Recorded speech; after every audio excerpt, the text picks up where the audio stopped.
Bye, Mom. Hey everyone, welcome to Unfold the Frame. Today we're diving into the plot and timeline of The Beekeeper 2024, a high-octane vigilante thriller starring Jason Statham. This isn't just about guns and action. There's a deeper story and a structured timeline that makes the movie tick. So let's break it down scene by scene. We begin with Adam Clay, played by Jason Statham, living a quiet life on a farm. He's reclusive, calm, and spends most of his time tending to his bees. But the peaceful setup is soon disrupted when his elderly neighbor and friend, Eloise, becomes a victim of a phishing scam. The scammers steal her life savings, and overwhelmed by guilt and despair, she tragically takes her own life. Well, how do you know my... Clay, emotionally destroyed by Eloise's death, discovers the scam's origin and decides to do something. What's shocking is the efficiency and brutality with which he handles the situation. He walks into a scam call center and dismantles it, not just physically, but with military-grade strategy. This is where the audience gets a clue. This man isn't just a farmer. Soon, it's revealed. He's a former operative of a secret organization known as the Beekeepers. As Clay continues his rampage, the stakes rise. We're introduced to agents and higher-ups who start taking notice. One of the brilliant narrative devices here is how the government and FBI agents react to his identity. They're not just shocked, they're terrified. The Beekeepers are considered ghosts, a failed or forgotten program, and now one is active. Clay's mission leads him all the way to the top, a corrupt political figure named Derek Danforth. Danforth is revealed to be the man behind the phishing empire. The final act becomes personal and political. Clay not only fights thugs and corrupt cops, but also tries to expose the system that allows such crimes to thrive.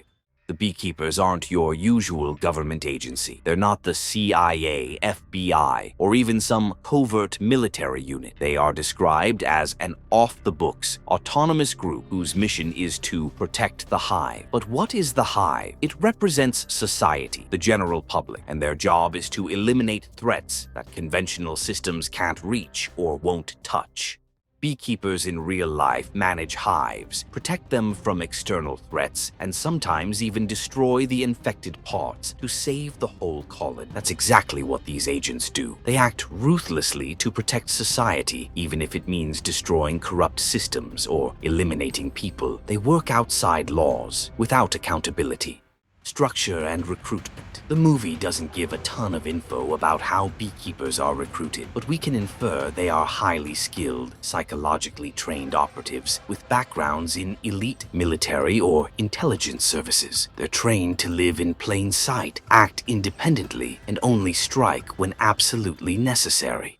What makes the Beekeepers terrifying is their total freedom. There's no red tape, no oversight, and no limits. That's why the government panics when Clay resurfaces. He's essentially a one-man system reset, designed to eliminate corruption at any level, even in politics. Here's where the metaphor gets interesting. In the film, the hive is modern society, and in this world, the hive is under attack not by hornets or viruses, but by corporate scammers, corrupt officials, and greedy politicians. These are the parasites that Clay seeks to eradicate. Now, here's where the title adds complexity. Beekeepers sometimes kill bees, even whole colonies, to protect the hive's health. Similarly, Clay's actions are often violent and ruthless. He's not a hero in the traditional sense. He's more of a necessary evil, embodying the moral ambiguity of doing wrong for the right reasons. Naming the movie The Beekeeper is also a masterstroke in branding. It's memorable, mysterious, and gives viewers something to think about. It immediately begs the question, why is this man called that? And once the movie reveals it, the audience feels the weight of it. The gas station fight. Midway through the movie, Clay is ambushed by hired thugs at a gas station. What looks like a basic brawl turns into a brilliant display of improvisation and situational awareness. Beekeeper files scene. This isn't an action moment, but it's one of the most powerful. When FBI agents discover Clay's true identity as a beekeeper, the tone of the entire movie shifts. Final showdown at the mansion. The climax is where we see Clay at full power. He's no longer hiding, he's going to war. The raid on Derek Danforth's estate is brutal, tactical, and emotionally charged.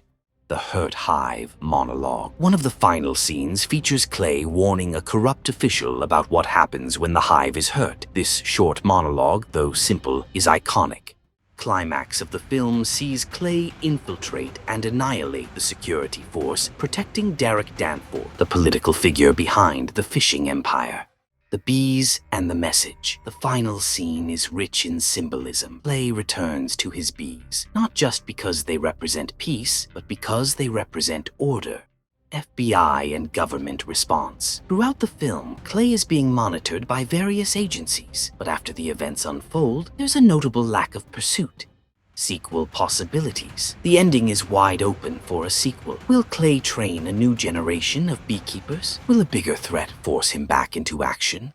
The movie ends with Clay dismantling the entire operation. He doesn't just take out Danforth, he broadcasts the evidence, exposing a huge network of exploitation. Then he returns to his bees, symbolizing peace but also eternal vigilance. The ending suggests he might be done, but if the hive is threatened again, he'll be back. The beekeepers aren't heroes or villains, they're tools of balance. Clay's return isn't just about revenge, it's about enforcing justice in a world where justice has become a commodity. That's what makes the Beekeepers fascinating and dangerous. Jason Statham is in his element in The Beekeeper. These scenes aren't just cool. They reveal who Clay is, a man shaped by discipline, unleashed by injustice, and ruled by his own strict moral code. That's what makes these scenes stand out beyond the action.